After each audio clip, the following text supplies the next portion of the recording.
both. We'll do neither. That's fine. And that is the sentiment of the conversation for the podcast today. I got that recorded right at the beginning. Right. Love it. So everyone listening, I'm here today with Matt Vickery, mate of mine, good coach. Surname right, mate, for a start. It's Vickery, not Vickers. Vickery. Sorry, Jesus. It's been one of those, honestly. If I told you how I really feel, you wouldn't want to have a conversation with me after the day I've had today. But yeah, welcome, Matt.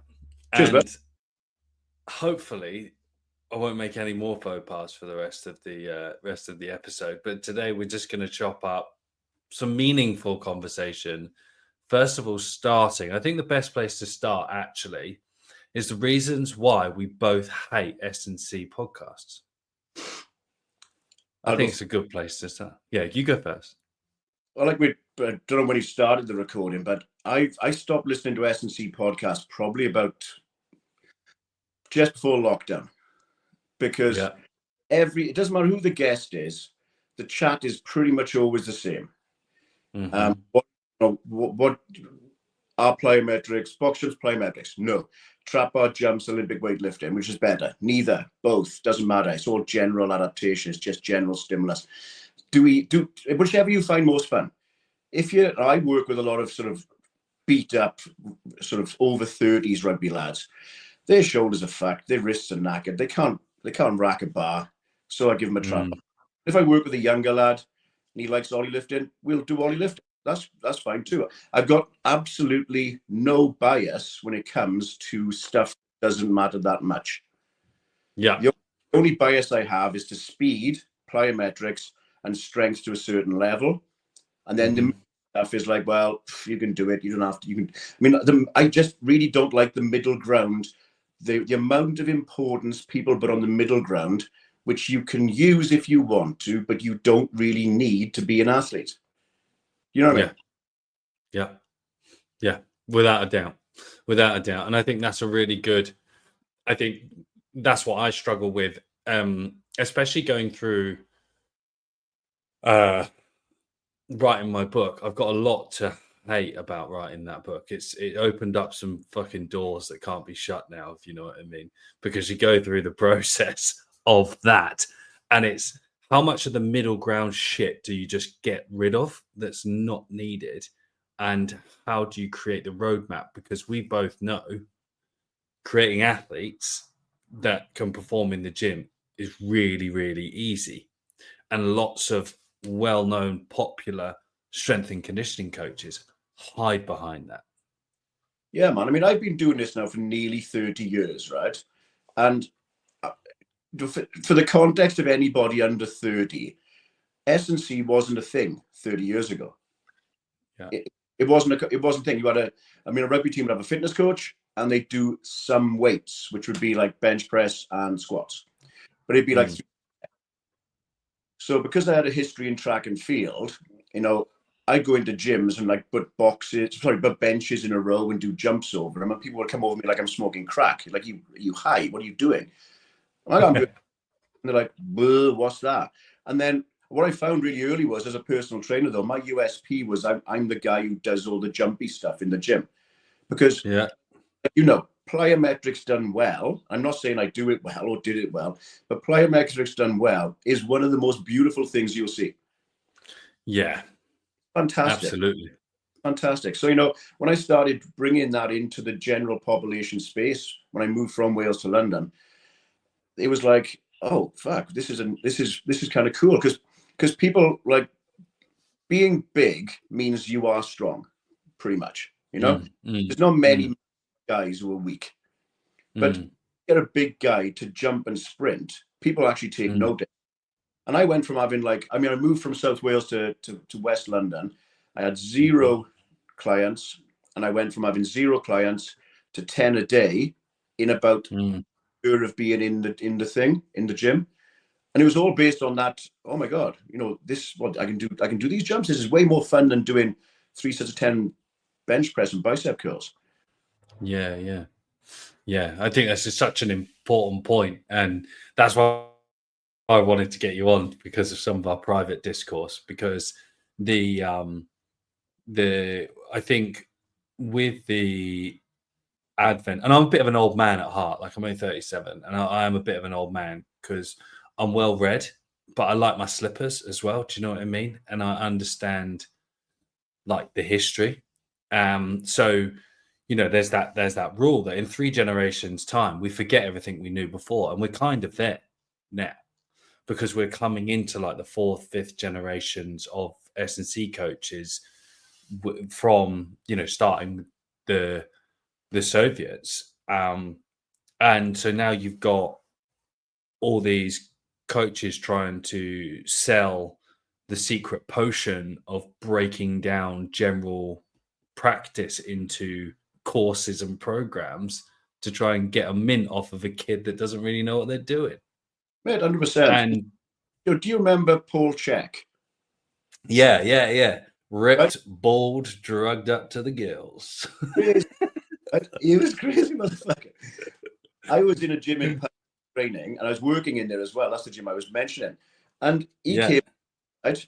And he's this tiny little dude in those weird Vibram 5-finger shoes. Remember those, of creepy fucking glove shoes? And he came, he came waddling in the gym with a briefcase, shorts, and a vest on with a jacket over the top of the vest, like a suit jacket, right?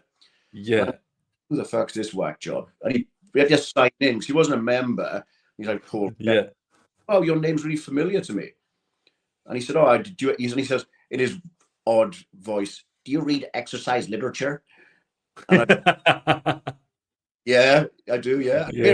1998. So there was no like fucking courses really. And he said, oh, I've wrote a few books. And I was like, oh, fuck, I've read your stuff. And he went in the corner and started doing 50-kilogram one-arm snatches, mate, with a dumbbell. And the dude weighed about 75 kgs. And I was like, holy shit. And as he was walking out, he said, do you want to come to one of my seminars? And I'm like, yeah, okay. And this is in the time before he started worshipping horses and shamans and stuff. And he lost sight. Yes. Wearing like hemp suits or all that shit. Yes. Yeah. And he really pushed the bent back lifting, the flexed spine lifting, Yeah. Bones. And I was like, fuck, man, this makes total sense. Because, my grandfather was a master carpenter. He lifted things with horrible technique on the building site. And I was like, but it didn't bother him. He was strong. Yeah. He was like chucking like boards and bags of cement over his shoulder. And it didn't make any sense, this whole neutral spine business. And Paul Chek was like, yeah, that's just what it is. And like I said, then he kind of went, woo, nuts. But there was legitimate information in there. Yeah, he crossed the he crossed the precipice, didn't he?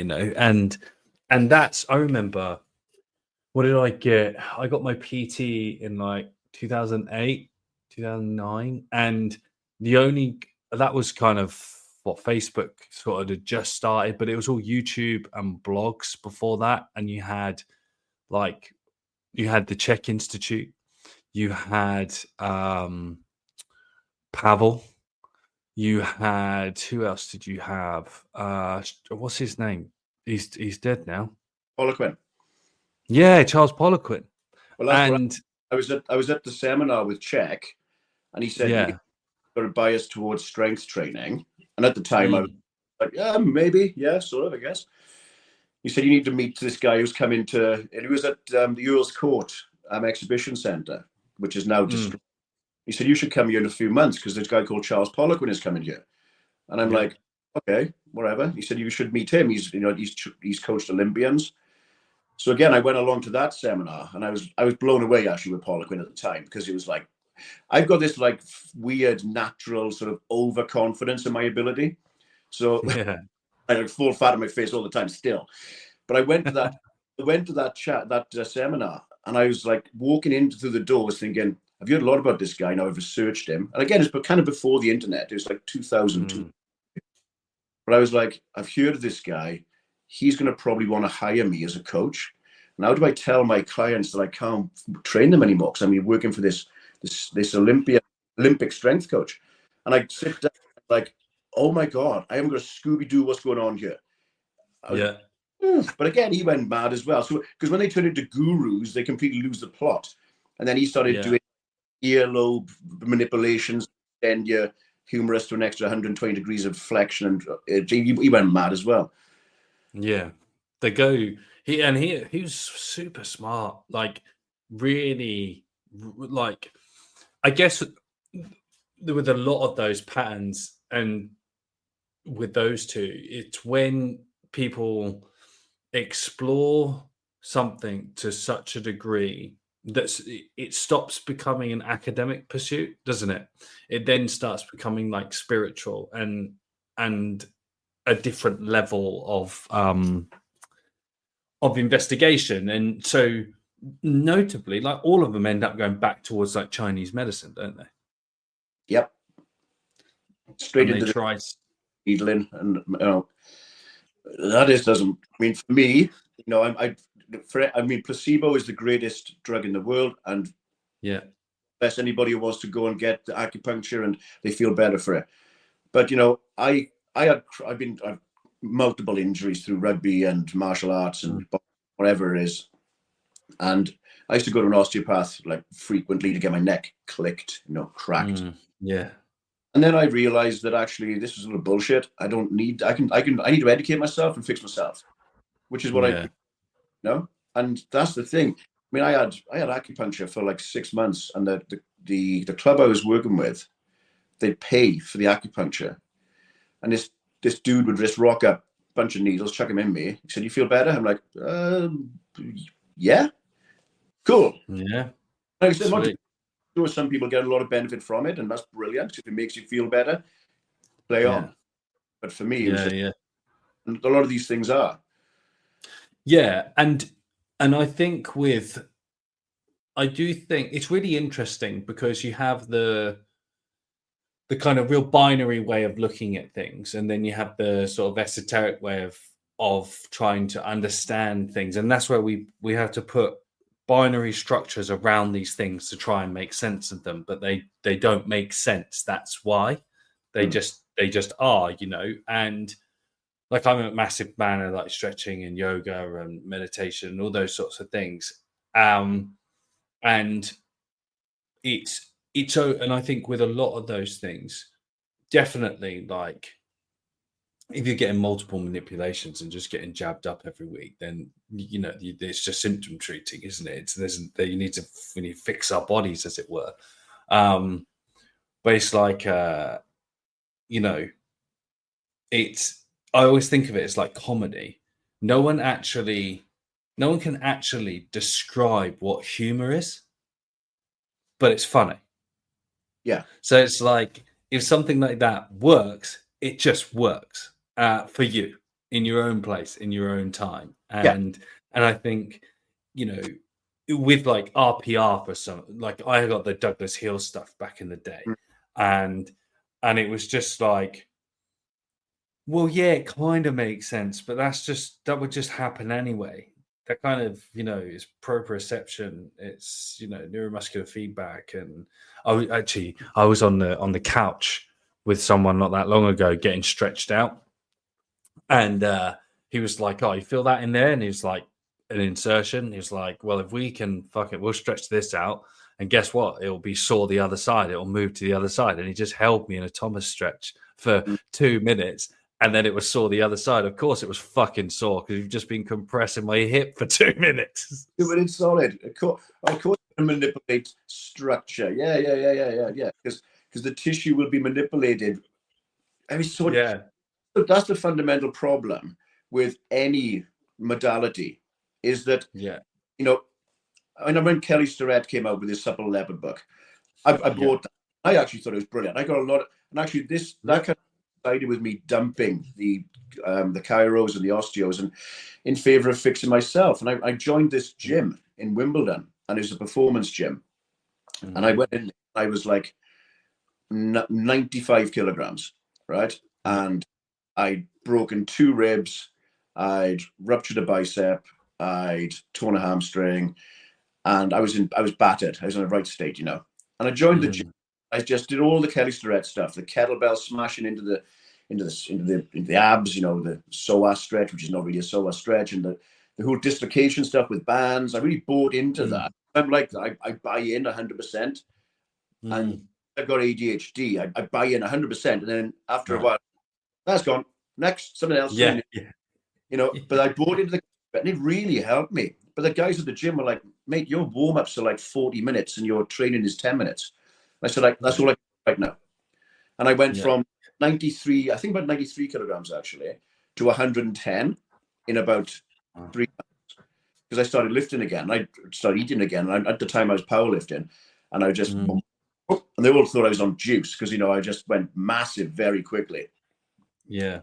No, I'm just going back to my potential. And, you know, I like things like that. And I did the point I was getting to with the 2 minutes is the 2-minute squat sit. Yeah. Wow. That was legit. That made me feel brilliant afterwards, you know, and I still do that. I think the point is we get so absorbed with what's the best thing. The older you, more you just take a bit from there. I still use a little bit of Chek stuff, like the rounded back. I still use a favorite Poliquin stuff, like the German volume training that he advocated and stuff. I occasionally, well, it's got his place. I still use like a lot of the Westside Barbell stuff. I use a ton of that. You know, and I use a bit of K Starrett stuff, and because people throw the S&C, right, is without doubt the biggest industry for throwing the baby out with the bathwater. You know, we get this thing, foam rolling is a waste of time. Just need 9 hours sleep. Bang, throw your foam roller out. And who gets fucking 9 hours sleep as a grown up, mate? Come on. Those kids, year-olds, oh, just get 9 hours sleep. 9 hours sleep? Who the fuck does that? You've got a job or a girlfriend or a wife or a kid? Shut up. You know, foam rollers, guns, they got their place. Are they the whole thing? No. But I like 1%ers, and I like stretching, foam rolling. I like massage guns. I like supplements, and they're all 1%ers. You get 21%ers, mate, and that's a big deal. Yeah. No, you're bang on, and as you like, the industry as a whole is and do you know the thing, like, coaches have a really weird temperament, and you know, me included as well. And I try really hard to not do this because of the amount of coaches I've helped and worked with over the years. Is they're terrible at following instructions. They get distracted super easy and actually can't follow a process. So, like, if you've got someone like steering the ship that can't do that, then what fucking hope has the ship got? You know, and I saw something on, it was one of Pacey's, the Sportsmith, you know, the article things that they did. I just saw something flash out, and someone had been like, recovery modalities, don't go in for recovery, just sleep. And it was like, fuck me. Great idea. Idea. Like, is that logic? Is that it? You know? And I've got a beef with Pacey because he's ginger and I'm ginger. We both got a podcast, so we can't be friends. So, my mate was a rugby coach in Australia, and he coached like high level. I won't mention his name, but he had a policy when we were playing together in Wimbledon. He had a policy of only one red nut. You'd have mate. Otherwise, you're with like 10 points to the opposition. Just no. Yeah. Oh, mate, that's but it is. You put two gingers in one room, you got a fucking problem because they don't know what to do with themselves because it's like a fucking rare animal. It's why he never puts me into his conferences or anything. He doesn't, because I can't be in his speed group because I've got red hair. But also, mate, you probably wouldn't want to be. No. I mean, God bless him. I don't know him, so I'm not going to say like he's a good book. But I listened to his podcast 3 times, and I think he asked the same questions 3 times to 3 different people. I'm like, fuck. You know, like the thing is, young S&Cs, I'm a big believer in reading books, right? And I'm a big podcast. You should accumulate as much information as possible, you know, and don't be dogmatic on it either. Listen to Dave Tate speaking on his show. Listen to Elite FGS and listen to like Mike Boyle, don't pick a camp. Yeah. Joe DeFranco, great. Listen to him. That's cool. He's got some great stuff. I remember back in the day, Joe was like one of my first sources on Elite FTS. Was one of my first sources of information. Buddy Morris, Elite FTS. That stuff was wicked. Those forums they had up was stuff. And you had coaches like Buddy Morris couldn't be further away if you think from Mike Boyle, but they agree on 95% of the stuff, and they just. And whatever, doesn't really matter, but just take little bits, because if you're a young coach and you don't have like a system or a training bias, then nothing else is for a while. Follow theirs and then take something from somebody else and follow theirs. At the end of 10 years, you'll have some good experience. Yeah, you need rules to adapt within, and I think that is so important. And you made some really, really good things there. Like, if you think of like evolution of information and access of information, you've got those guys for the first time being able to talk to each other all in the same place on a forum. So it's like, that's rich conversation, and they're all just trying to figure stuff out. And I think universities have got a real big issue. Did you do uni? Did you go to uni? I was an S&C coach before it was a degree. I remember the first guy I was coaching, right? He lecturer at I can't remember which university it was now. One of the first ones to have an S&C degree. Bolton. I was coaching him, and he was like, he said, I got a bit of an issue with plyometrics. And I said, well, have you read Verkhoshansky's work? He's like, no. I said, then how are you a lecturer? Be respectful of the process. Have you read any of Issarin's stuff, Medvedev? Do you know these guys? And he's like, well, I kind of heard of them. I said, what gives you the qualification to be a lecturer teaching young coaches? I don't get it. And after that, he stopped working with me, obviously. Yeah, because you put him through 1,000 depth jumps in the rest of the workout. Yeah. You shock method until his legs fell off. Still limping. Yes. Stress fractures.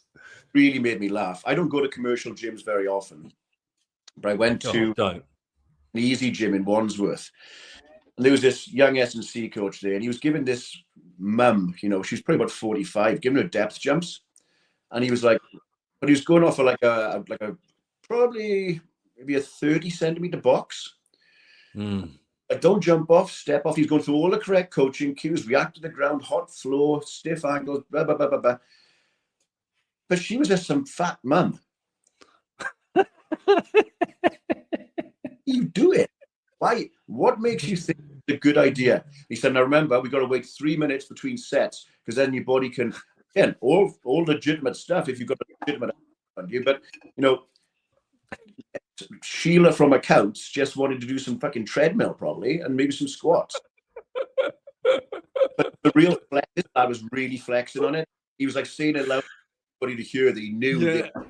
He started quoting dynamic correspondence. No. I don't fucking care. He probably had his UKSCA certificate pinned to his back like an athletics label. Well, that's the other thing. I did a course with I did the Chek course. I did the Poliquin's PICP course, and after that, I got involved with Altis and sort of like did a lot of their stuff back and forth. Before they were called something else at that point, World Athletics Center. Yeah, I went out in 2013. Oh, sick! Yeah. But I did. And I thought, oh well, this is probably about 2011. And UKSCA, which were doing a thing, and they said, do you want to come along for a workshop? And I assumed it was going to be like this really groundbreaking new vocational qualification for lads who didn't want to go to uni. And I'm like, this is brilliant. And I get there, it was fucking awful. It was just terrible. It was really bad. And And again, I don't know anything about them anymore, if they're still in existence, if they're doing stuff. But anytime someone used to say to me, I got UKSCA, I was like, that's great. What do you know about sprinting? Yeah. Well, yeah, but I know to clean. I can power clean. Yeah. Okay. Yeah.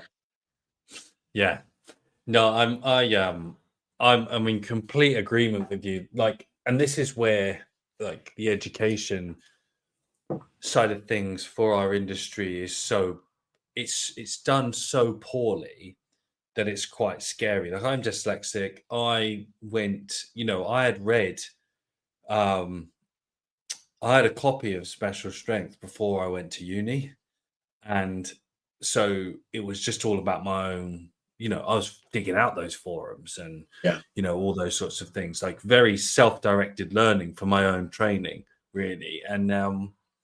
And you like the pipeline, as it were, to produce good coaches, it's so flawed because it's to produce academics. So they don't actually treat strength and conditioning as a vocational qualification, which it should be. And I piped up online about this recently because I spoke to another young coach. I feel sorry for these guys coming through because, like, hand on heart, I was like, I was like, you've got fucking no hope, mate. Like, you have no fucking hope. If you think, 10 years ago the salaries were still the same, what do you think you're gonna fucking? What are you gonna do? Like, how are you gonna do this? And you're just gonna walk into a Prem club sort of thing? And then I had every Tom, Dick, and Harry going after me, going, well, it's this, and we're governed by Simpson, and we're all this, and it's like, no, shut the fuck up, get your boots on the ground, and actually learn to talk to people. Yep. Because half of them don't know how to communicate either, do they? So there used to be sorry, I got hiccups. Just bought too much water. There was a girl, S&C coach, used to work in active in Wandsworth, and I used to train there. And she's a very nice person, right? And she's in wicked shape. She jacked as fuck, looked the part. She's a legitimate athlete herself. Ollie lifter. She was brought up in Hungary, right? And yeah. Hungary, PE, right? Physical education. You taught Vergashansky's work. You taught Unreal. It's part of the educational system in Hungary, because still in the Eastern Bloc sort of thing. So she learned all this stuff at school, and then she came over here and did a degree, and she did a master's degree. And speaking to her, the conversation I used to have with her were brilliant. She was just such a wonderful font of knowledge, but she couldn't be dirty, right? She was terrible. Her people skills were appalling, and she couldn't build a relationship with anybody, speaking to them. She couldn't inspire them apart from how she looked, and then that soon wears off, because if you can't get your message across, then you're completely useless. You're not a coach then. You're just an academic. And I've worked with quite a lot of lads who are doing their masters. They've done their degree. They're doing their masters. And like you said, I do kind of feel sorry for them, because you've got so many people now with master's degrees who haven't got a Scooby-Doo in terms of communication. And you're thinking, well, where are you going with this? There's only so many clubs. And then, using rugby as the example, when you've got 10 in the Prem, you're not going to get in there probably. So you're going to go into the chat and you're going to get paid nothing. And what are you going to do then? What's your plan? Because there's actually a young S&C coach who's just done her master's, who lives 3 doors down from me here. Yeah. And her dad came across. We said, could you offer some, she follows you on the gram, she listened to your podcast, could you offer her some advice? And I'm just like, yeah, of course, no problem. Because the problem is, you see, Matt, she doesn't want to work with Karens. She just wants to work with athletes. And I'm like, working with athletes is pretty fucking easy. It doesn't require any coaching ability to work with high-level athletes. I've worked with professionals, I've worked with internationals, and they don't require, they don't require a lot of coaching. A few little tools, and they'll figure it out for themselves, most of it. But Karen, who just wants to be a bit more athletic, that requires legitimate coaching competency and communication skills. And that person will benefit so much more from your work as a good coach than the professional will, because he'll get there anyway. I hate it when S&Cs take credit for their athletes. Oh, he and I did this, this, and this. I'm like, mate, he's a fucking genetic freak. He's a animal. He'd have got there with or without. It's just got nothing to do with you. your program was just a little viaduct to get into the professional arena. And that's a frustrating thing when you see youngsters thinking, well, I want to get into pro sport. And you're like, well, it's great, but you're not going to make much money. And if you do get, if you get a job there, and like we've said off air just now, the first guy to be sacked is the S&C, and the new have his own backroom staff. He won't want you there. So then, so like I haven't worked for anybody, as in worked for them, since 2001. Who was that last? What's that? Sorry. What was the last organization you worked with properly? No, it was just in a gym. I didn't. Oh, okay. And then I work with individuals from clubs. Yeah. Because, so I tell you what, the last organization I worked for was Chelsea, right? Yeah. I know fuck all about soccer. I got no interest in it at all. You know, in Wales, you know, if you play soccer, it's because you can't play rugby, so you go and bless it. But yeah, I mean, like I went to Chelsea and I had an interview, and a mate, you know, it's like a mate of mine knew a mate of his, and he got me in the door. Sat down with the backroom staff there. I didn't know any of them. Never been to staff before. And this was 2000 actually, and they said, look, we really want to, because S&C was just coming in a little bit. You know, Man United had got someone from Wigan Rugby League in as an S&C coach for them. It was. But then Chelsea were following suit, and they wanted a small staff of people to work with them. And they said, you know, well, you'll be working with pro athletes. And I'm like, yes, this is what I want to do. And they said, but the hours are going to be tough. He said, you're going to be on call. He said, but when you come in, you're going to work, I think he said 4 hours. And I said, okay, cool, I'm going to work 4 hours. I said, working 4 hours with professional athletes. I said, how many times a week? Well, twice. I said, okay. I said, but remember, you're on call. He said, well, when we feel like doing it, we'll ring you and you come in. I'm like, okay, so what about the individuals I work with at the moment? And they were like, oh, well, you can't work with individuals if you're working for the club. I'm like, pretty fucking boring. I said, okay, how much is it? And I'm not lying now, Sam, right? I'm not, because people say that. I'm not lying. I'm honestly not. Yeah. $9,000 a year. Fuck yeah, now. Yeah. And I burst out laughing. Yeah. The lad who was with me, I can't remember his name now. He's like, Vix, shut up. I was like, are you having a laugh? I said, mate, I see 10 clients a day. Week. I said, I'm making bloody good money in London as an athletic PT. You know, I'm the guy who people are coming to. I said, why the hell would I come here? He goes, oh, there's a huge ceiling here. I said, is there $100,000 ceiling? Yeah. No. I mean, there's. So that's the only interview I'd been to since like 1997. And to give my word for it, I was like, you know what? They were just squeezing the life out of me financially, because it got to a point where they were like, okay, this guy's doing like 60 sessions a week, and we charge him a lot more for rent. So I just took everybody with me and just left, you know. So yeah, I'm not a boss since I was 2001, and I'm completely unemployable now. You know, I went back to the club just after to lockdown. I went and worked for a club, and I won't name the club, but I sat down with the chairman and the head coach, and I'm talking to them, and they haven't got they don't understand. They're still in the bodybuilding and powerlifting mindset, and this is a high level, not prem obviously, but it's a high level. And I said, okay, well, I get complete control of the program. They said, yeah, complete control of the program once a week. And I'm like, once a week? How long for? They said 1 hour. 1 hour before skills on a Tuesday night. I said, so you want me to run a program for 1 hour once a week before your skill session? I said, I don't get it.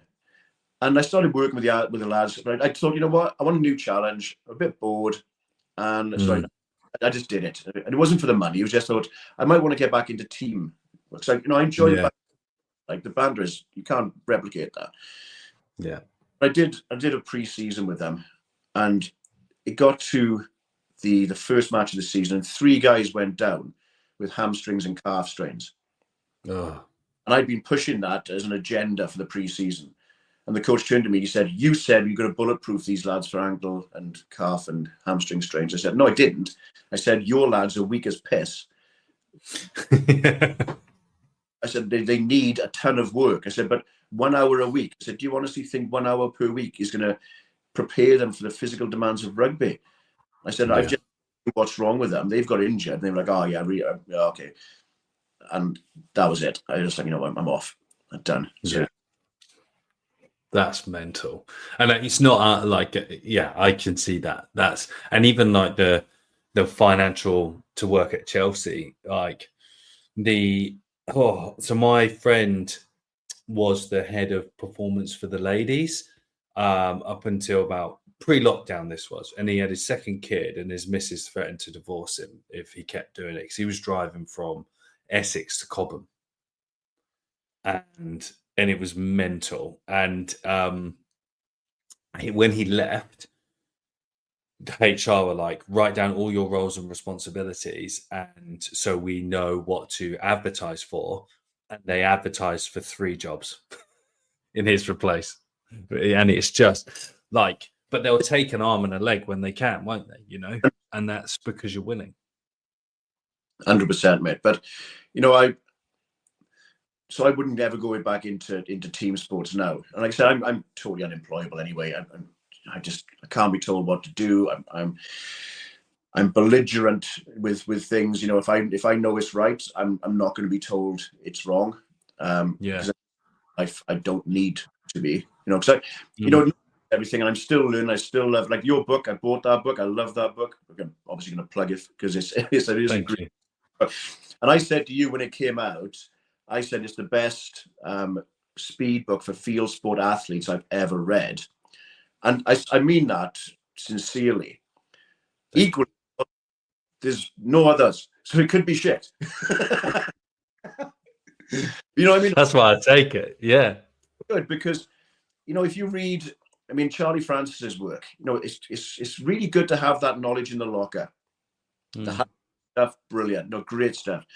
But rugby, there's no low. There's only high.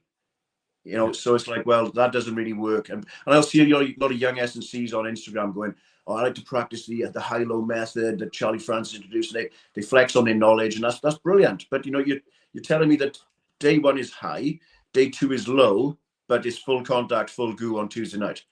That ain't low. And Wednesday, that's high. And that's high, so that's okay. And then Thursday we'll do speed because that's low. Yeah. And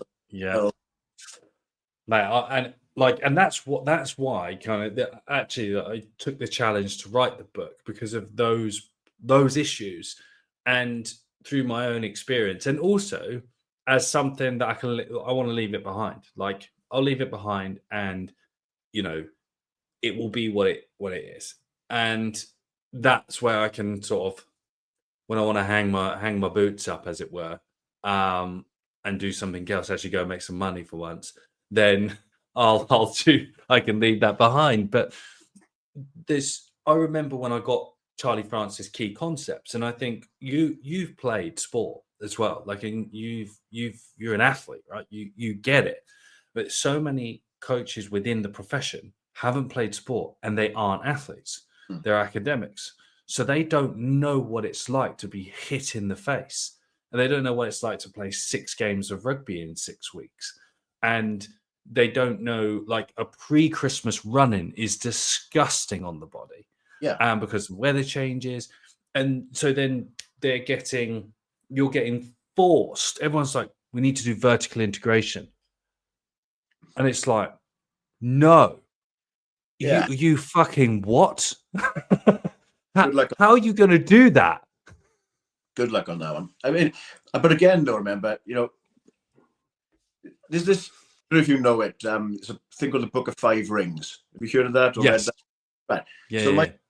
Right, there's a quote in there that says, know the way broadly, and you'll see it all in all things. And vertical integration, Westside Barbell, concurrent training, sprint work.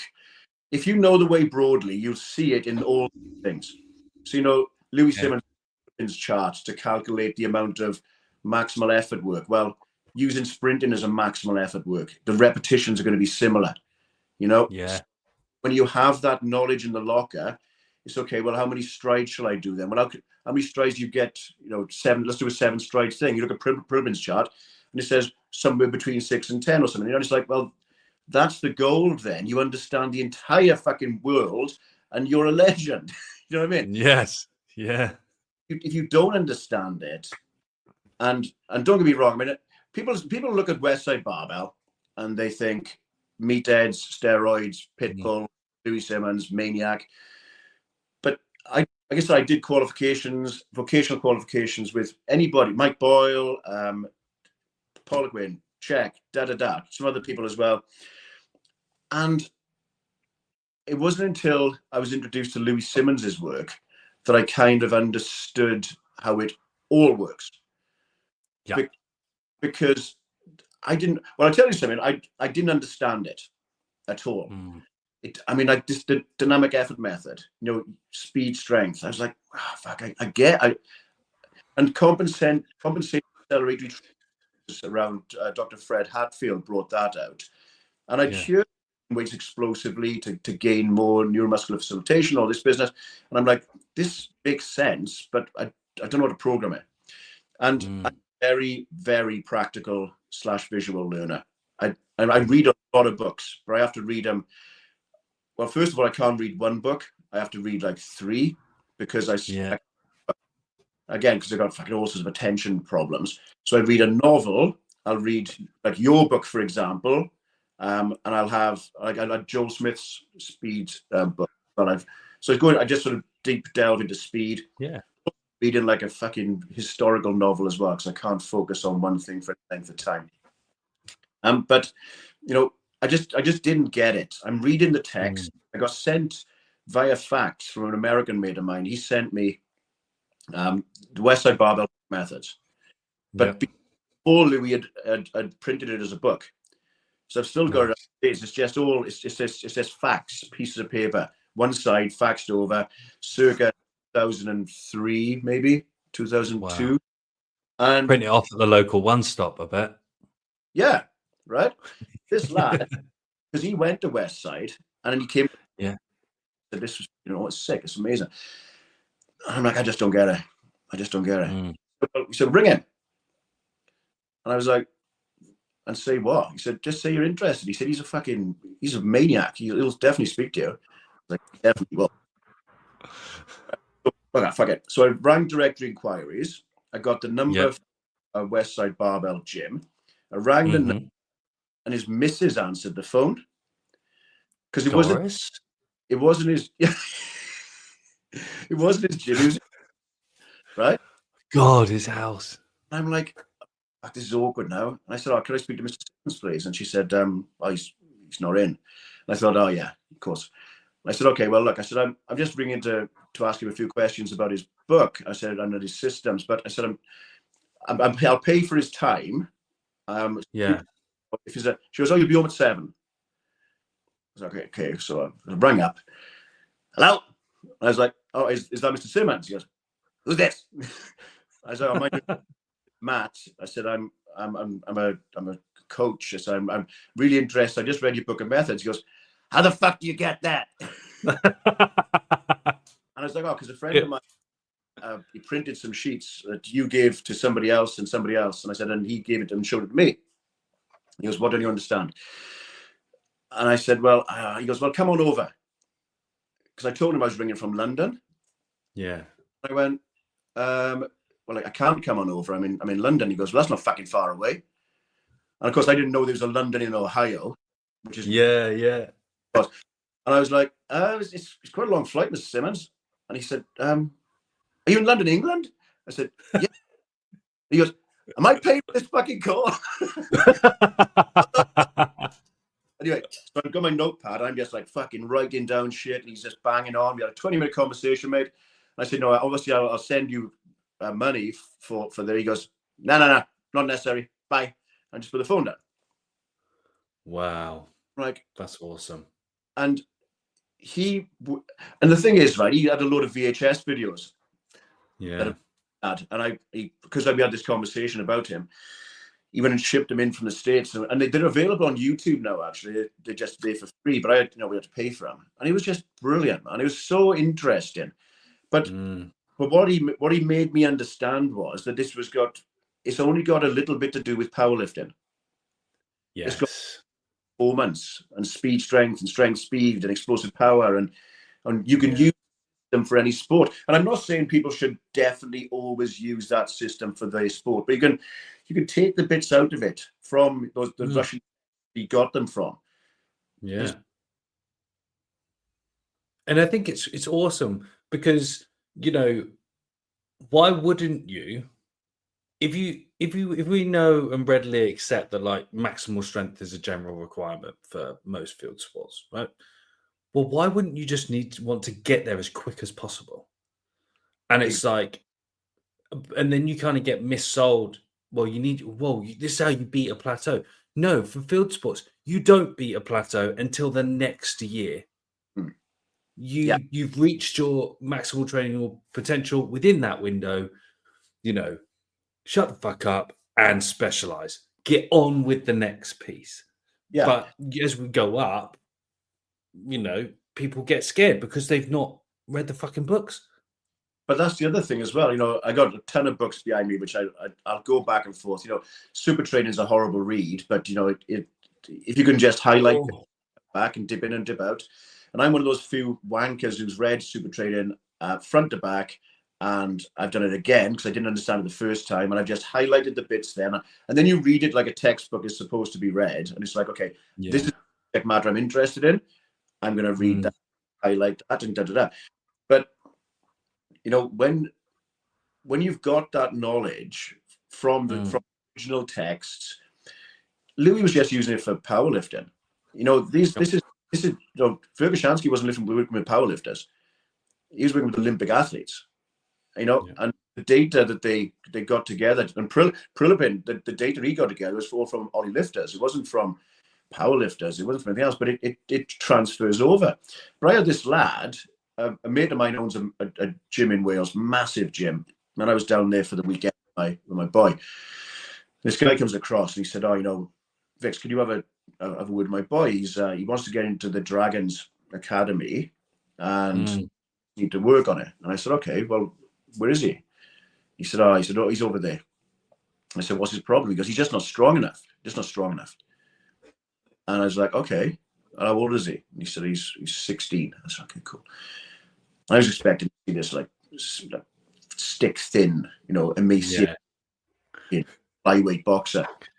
Yeah. And I said, is that him in the corner there? And there's like this fucking monster in the corner squatting 160. And I was like, I don't know what his problem is, mate, but it's fucking not strength.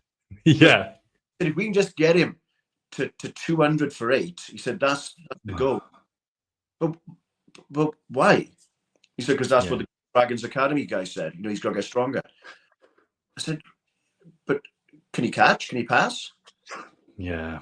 It's not about that because he's a prop. I said, it is about that. It's sport. It is about it. It might not be about 65 or 1975, but it's damn sure about it now.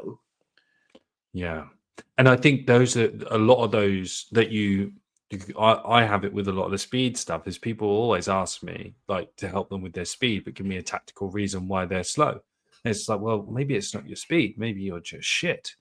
And, you know, like, or like weak rugby players, right? Which is the best one. It's like, he's, as you said, he's not strong enough. Well, maybe he's just not technically good enough in contact. Maybe he's not a good wrestler. Maybe he's just not nasty enough to play rugby. Can he use his fast? i.e., powerful? Can he explode into contact? Can he hit rucks and explode into those things? And that's what drives me crazy when people don't think that props shouldn't train speed. Like, well, it's not about, because I try to tell this guy I work with, he's a prop, and I said, look, it's not about your sprint times, mate. It's about coding. It's about getting to appreciate that your brain and your muscular system has to react incredibly fast to hit racks, hit people, to be a fucking weapon on the pitch very quickly when you react to stimulus. Yeah. Full ejector seat. We love it when someone gets absolutely arseholed out the back of a breakdown.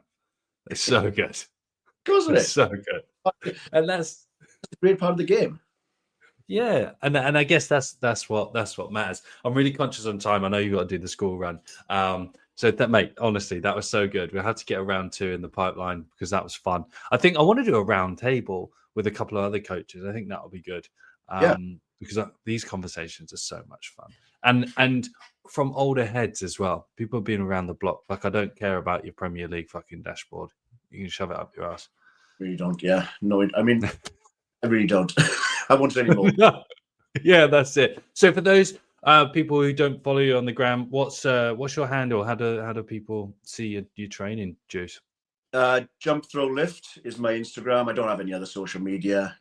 If I could call it sprint jump throw lift, I would, but it just doesn't roll off the tongue.